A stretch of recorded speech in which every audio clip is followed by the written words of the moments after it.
Ladies and gentlemen, first my congratulations. And my congratulations to the awardees. The 4 awardees carry a stamp of credibility by their authentic contributions. They are well known in the society and they are well known for the right reason. If I come to each one of you,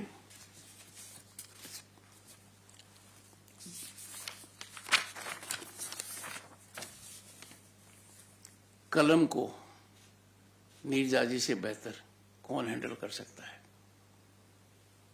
विपरीत परिस्थितियों में मौके आए हैं, प्रभावित नहीं हुई हैं. She has kept close to objectivity as is humanly possible. And therefore, she is one amongst the very few in her category of journalists. The 4th pillar of the democracy that has ensured democracy in several African countries by being extremely vigilant. And when I look at someone like Nirjaji, who has been bestowed with this great honor that carries the name of one of the finest persons in the country, a person who encapsulates transparency, accountability, integrity, commitment to rural development, commitment to farmer, and was all throughout fearless in expression of his views. Chaudhary Charan Singh is defined by sublimity, statesmanship, farsightedness, and growth that is inclusive. And no wonder Chaudhary Charan Singh became first Chief Minister of the largest state of Republic of India and then Prime Minister. It pains heart when people are short-sighted in assessing the great contributions of this man. His sterling qualities, a deep dedication, and his knowledge of rural India are subject matter of people who have analyzed it. People all over the globe have incisively reflected on his genius, and I therefore find it befitting that a Rajya Sabha fellowship will be given to Kisan Trust for doing critical research on our former Prime Minister, a son of the soil who was always mindful beyond the village, also for the urban. He had a vision of India which was consistent with our civilizational ethos. And therefore this award to Nirjaji will go a long way in stirring minds of the people to focus on issues that have shelf-life longer than a day. Sensation Nirjaji has become order of the day. And sensation is disorder. You have lived through journalism, but now a challenge emanates. Disruptive technologies. Narratives can take wings. People are yet to learn to contend with them. I am aware technology like machine learning can neutralize fast, but we have to work on that. And therefore, I find this honor has been bestowed in a manner that makes all of us proud. I just complimented her on her book, How Prime Ministers Decide. I had the good fortune to be member Lok Sabha of the 9th Lok Sabha. I had the occasion to see 2 Prime Ministers very closely. Shri V.P. Singh, I was member of his Council of Ministers, and Shri Chandrasekhar ji, I declined to be member of his Council of Ministers. I can say every word you have written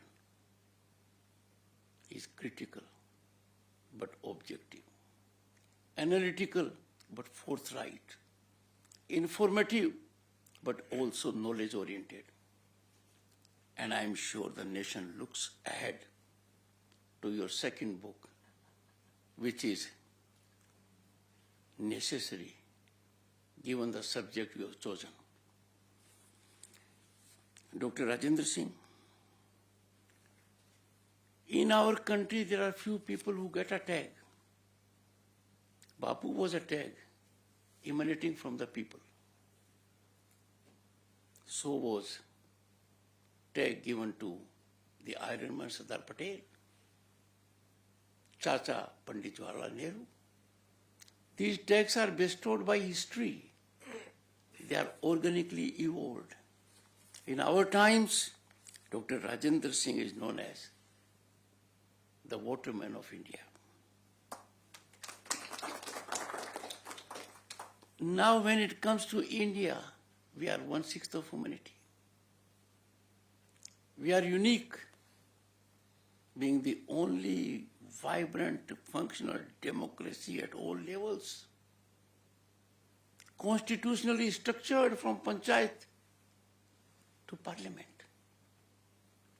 But his work has impacted every inch of this country. In my own village, there has been rejuvenation of the ponds that have ceased to exist except on record. There was a Supreme Court judgment long back. Once a pond, always a pond. But that did not fructify on the ground. If the world has accoladed this man, if the world has appreciated him by way of awards, Magsaysay being one of them, and many more. But it is the ground realization that makes all the difference. And therefore, by any standards, howsoever exacting and demanding, the award has gone to the right man at the right time. This needs to be in mission mode with passion, because he generates it infectiously. And I'm sure this will impact also the menacing challenge we have by way of climate change. Karshak Uthan Puruskar, Dr. Firoz Hussain. Now, agriculture is an area with respect to which I learnt a lot from the writings of Chaudhary Charan Singh ji. More so after becoming Vice President of the country. Because when I was defined by the Prime Minister as Karshak Putra, my wife spoke to me कि उन्होंने आपको किसान नहीं कहा है, किसान का बेटा कहा है. इसका मतलब आप किसान नहीं हैं, किसान की आपको जानकारी नहीं है. और कहा कि मैं इस बात को सही मानती हूँ, क्योंकि ये किसान के बारे में ज्यादा काम करती है. I would appeal to you and also to our very distinguished person, Pritam ji. Agriculture is the spine of rural development. Unless agriculture develops, rural landscape cannot be changed. And unless rural landscape changes, we cannot aspire to have a developed nation. Undoubtedly, at the moment, India is on the rise as never before. Undoubtedly, our economic upsurge is exponential. Indisputably, our economy is blossoming. We are fifth largest globally at the moment, traversing difficult terrain and facing headwinds, national and global. We are on way to becoming third now, ahead of Japan and Germany. But to be a developed nation, which is no longer a dream, it is an object for us. In 2047, our income has to go up eightfold. That's a daunting challenge, and that challenge can find solution or resolution only when village economy goes up. And village economy can go up and look up only when the farmer, family of the farmer, is involved with marketing of the produce, value addition to that produce, and generating clusters all around so that they become self-sufficient when it comes to utilization. Right now, the greatest market we have is with respect to agriculture produce. But farming community is hardly involved with it. And secondly, industries run on agriculture produce by way of value additions. Farming community is not involved. Take for instance milk. At best a farmer sells it. Doesn't add value to it. And some add some value by getting it up to curd or charge. We don't think or reflect, why not ice cream? Why not other items? Look at the all daily consumables that are on our table. If something happens at the farmland, that will be remarkable. Now, farming sector has to be viewed by any government in a manner that it is a priority sector. This is a sector that brings about economic development like a plateau. It generates employment close to your home. And therefore, this has to be subject matter of people like Dr. Firoz Pritamji. We are required to do it, you see. If we take milk and milk products, farmer is much away from paneer. Why? Ice cream, why? When it comes to several other products, I'm sure the industry must take care of it. The Honorable Minister is here. Self-sufficiency of the village must be generated by the village or a cluster of villages. So it's a great area. So the areas on which focus has been there, Charuji, that concerns our well-being, our happiness factor, our social harmony, our stability. And therefore such kind of awards are welcome. These are not awards for the sake of awards. These are awards because these awards are given not to give iconic status to someone, which in our country is problematic. Iconic status is given to people on baffling parameters. The unique and wholesome, soothing part of these awards is that these awards have been conferred on people whose credibility is the highest. The contributions are in public knowledge.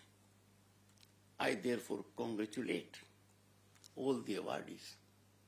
And each of them will be separately interviewed at his or her convenience by Sansad TV.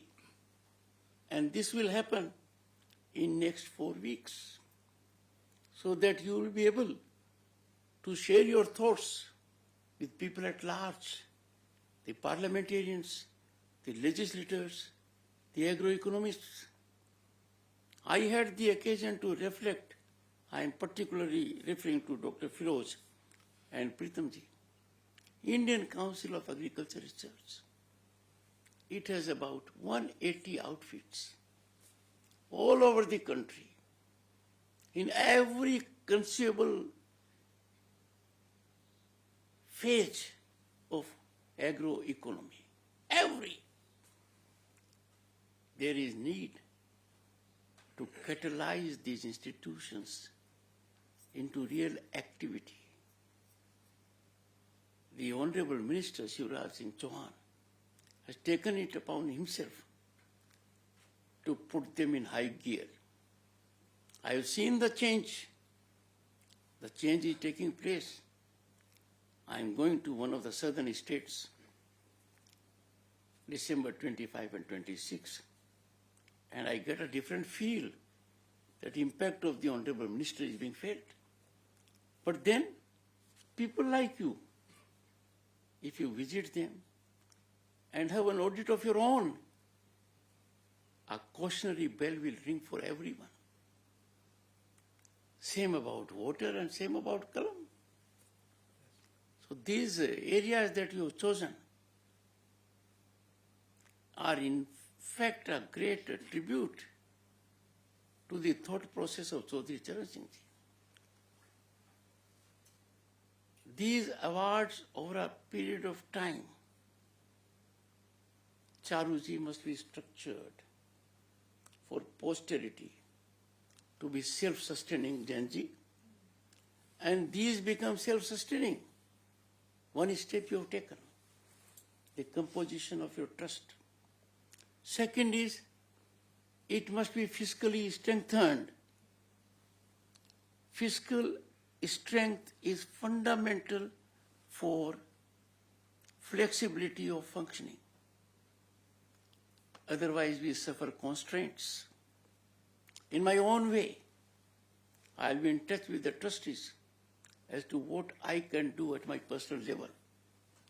But anyone who has at his heart welfare of rural India, welfare of the farmer, be he from the corporate, from the intelligentsia, or from another walk of life, must come forward to nurture a trust like this, because we will not have for a long time to come another Chaudhary Charan Singh. It is keeping in view the spirit of Chaudhary Sahab that I have in measured voice indicated my deep concern that expression and dialogue define democracy. How democratic a nation is defined by the state of expression of its individuals and organizations, and how responsive a government is decided by the nature of dialogue it engages. But for any democracy to succeed, expression and dialogue must go hand in hand with great responsibility either side. I will not say much on this occasion, but I will leave a thought with you. It is time for every thinking Indian to scratch his brains and to generate a deep sense of accountability with all those who are enjoined with obligations. Make no mistake, I am referring to parliamentarians. In the last quarter of the century of our independence and adoption of Indian Constitution, if the kind of spectacle I had the occasion to see should be a cause of concern, I find there is no concern around. People have learned to take disorder as order. There is no sense of revulsion. मैं उम्मीद करता हूँ लोगों की कलम चलेगी, लोगों के विचार चलेंगे, लोग मजबूर करेंगे कि आप सोचिए आप क्यों गए थे वहाँ. I leave it with this thought.